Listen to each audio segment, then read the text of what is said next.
இன்று இரவு புதுச்சேரி செல்கிறார் முதல்வர் ஸ்டாலின். விழுப்புரம் மாவட்டம் வானூர் அருகே நாளை சமத்துவபுரத்தை துவக்கி வைத்து 42 கோடி ரூபாய் மதிப்பிலான நலத்திட்ட உதவிகளை வழங்குகிறார். தான் முதல்வராக இருந்தபோது டெல்லி பயணத்தை விமர்சித்த முதலமைச்சர் ஸ்டாலின் தற்போது எந்த காவடியை தூக்கிச் சென்றார் என எடப்பாடி பழனிசாமி கேள்வி. யாருக்கு யார் அடிமை என்பதை மக்கள் புரிந்து கொள்வார்கள் எனவும் கருத்து. ஹோட்டல் உணவுப் பொருட்களின் விலை 10% வரை உயருகிறது. எரிபொருள் விலை அதிகரிப்பால் ஹோட்டல் உரிமையாளர்கள் முடிவு. சென்னையில் சுத்தமான காற்று வீசுவதாக மத்திய அமைச்சர் கருத்து. மக்களவையில் திமுக எம்பி தமிழச்சி தங்கபாண்டியன் எழுப்பிய கேள்விக்கு விளக்கம். ஆந்திராவில் ஒரே நேரத்தில் 13 புதிய மாவட்டங்கள் உதயம். காணொலி மூலம் துவக்கி வைத்தார் முதலமைச்சர் ஜெகன்மோகன் ரெட்டி. சீமை கருவேல மரங்களை அகற்றுவது தொடர்பான இறுதிக் கொள்கையை அறிவிக்க தமிழக அரசுக்கு 2 மாதங்கள் அவகாசம். சென்னை உயர்நீதிமன்றம் உத்தரவு. தமிழக ஆளுநரை வாபஸ் பெறக் கோரி மக்களவையில் திமுக எம்பிக்கள் அமளி. முழக்கம் எழுப்பிய நிலையில் அவையில் இருந்து வெளிநடப்பு.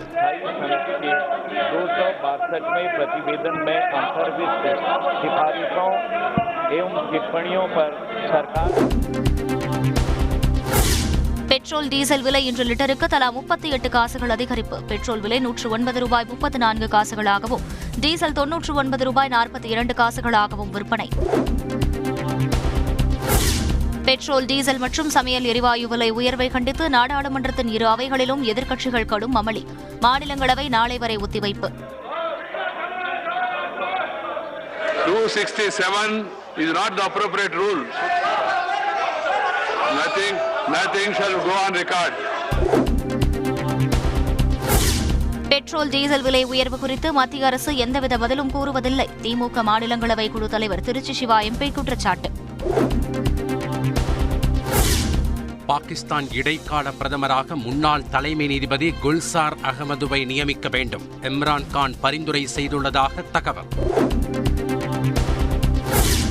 இலங்கையில் அனைத்து கட்சிகளை கொண்ட இடைக்கால அரசு அமைக்கும் யோசனை நிராகரிப்பு. அதிபர் கோத்தபய யோசனைக்கு ஜேவிபி, எஸ்ஜேபி உள்ளிட்ட கட்சிகள் எதிர்ப்பு. வளிமண்டல கீழடுக்கு சுழற்சி காரணமாக தமிழகத்தில் அடுத்த 5 நாட்களுக்கு மிதமான மழை பெய்யும். சென்னையில் மழைக்கு வாய்ப்பில்லை எனவும் வானிலை ஆய்வு மையம் தகவல். மனைவி மீது சென்னை உயர்நீதிமன்றத்தில் இசையமைப்பாளர் இமான் வழக்கு. குழந்தைகளின் பாஸ்போர்ட்டை மறைத்து புதிய பாஸ்போர்ட் வாங்க முயன்றதாக குற்றச்சாட்டு. போராட்டத்தில் ஈடுபட்டுள்ள 800க்கும் மேற்பட்ட செவிலியர்களுக்கு விரைவில் மாற்றுப் பணி. சுகாதாரத்துறை அமைச்சர் மா சுப்பிரமணியன் தகவல். தடுப்பூசி போடக்கூடாது என கூறவில்லை, கட்டாயம் அல்ல எனதான் கூறப்பட்டுள்ளது. கொரோனா கட்டுப்பாடுகள் நீக்கம் குறித்து அமைச்சர் மா சுப்பிரமணியன் விளக்கம். 60க்கும் மேற்பட்ட அவசரகால பயன்பாடுகளை கொண்ட புதிய காவல் உதவி செயலி தொடங்கி வைத்தார் முதலமைச்சர் ஸ்டாலின். விளிம்பு நிலையில் உள்ள மக்களுக்கு இணைய வழி இலவச பட்டா வழங்கும் திட்டம் அடையாளமாக 5 நபர்களுக்கு வழங்கி துவக்கி வைத்தார் முதலமைச்சர் ஸ்டாலின். பல்வேறு மாநிலங்களில் செயல்படுத்தப்படும் இலவச திட்டங்களால் இலங்கை போன்ற நிலை ஏற்படலாம். பிரதமர் மோடியிடம் உயர் அதிகாரிகள் கவலை. இந்து சமய அறநிலையத்துறை உயர் அலுவலர்களுக்கு 69 புதிய வாகனங்கள் தலைமைச் செயலகத்தில் கொடியசைத்து துவக்கி வைத்தார் முதலமைச்சர் ஸ்டாலின். பொதுத் தேர்வில் குளறுபடிகள் நடைபெறாமல் தடுக்க நடவடிக்கை. கல்வித்துறை அதிகாரிகளுடனான ஆலோசனைக்கு பின் அமைச்சர் அன்பில் மகேஷ் உறுதி. சென்னை மெரினாவில் அண்ணா நினைவிடம் அருகே செவிலியர்கள் போராட்டம். கொரோனா காலத்தில் பணியமர்த்தப்பட்ட செவிலியர்கள் பணி நீக்கம் செய்யப்பட்டதற்கு கண்டனம். 20 தமிழ் படங்களின் இசையை பயன்படுத்த விதிக்கப்பட்ட தடையை எதிர்த்து இளையராஜா மேல்முறையீடு. 2 இசை நிறுவனங்களுக்கு சென்னை உயர்நீதிமன்றம் நோட்டீஸ். தஞ்சை மாவட்ட ஆட்சியர் அலுவலகத்தை முற்றுகையிட்டு விவசாயிகள் போராட்டம். விவசாயிகள் போலீசாரிடையே தள்ளுமுள்ளால் பரபரப்பு.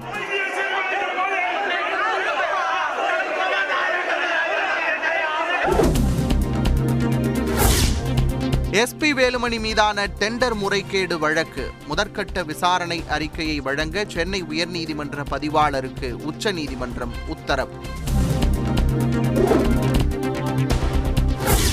இலங்கையில் அனைத்து கட்சி அமைச்சரவை அமைக்க அதிபர் கோத்தபய ராஜபக்சே அழைப்பு. நெருக்கடியை தீர்க்க உதவுமாறு வேண்டுகோள். இலங்கையில் பெட்ரோல் டீசலுக்கு நீண்ட வரிசையில் காத்திருக்கும் வாகனங்கள்.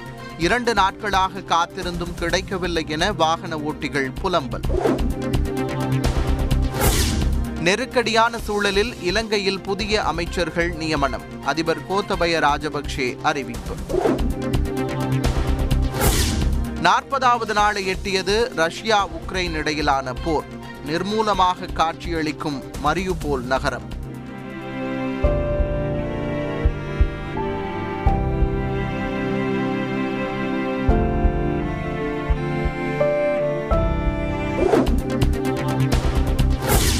IPL தொடரில் வெற்றி கணக்கை தொடங்குமா ஹைதராபாத் அணி? லக்னோவுடன் இன்று பல பரீட்சை.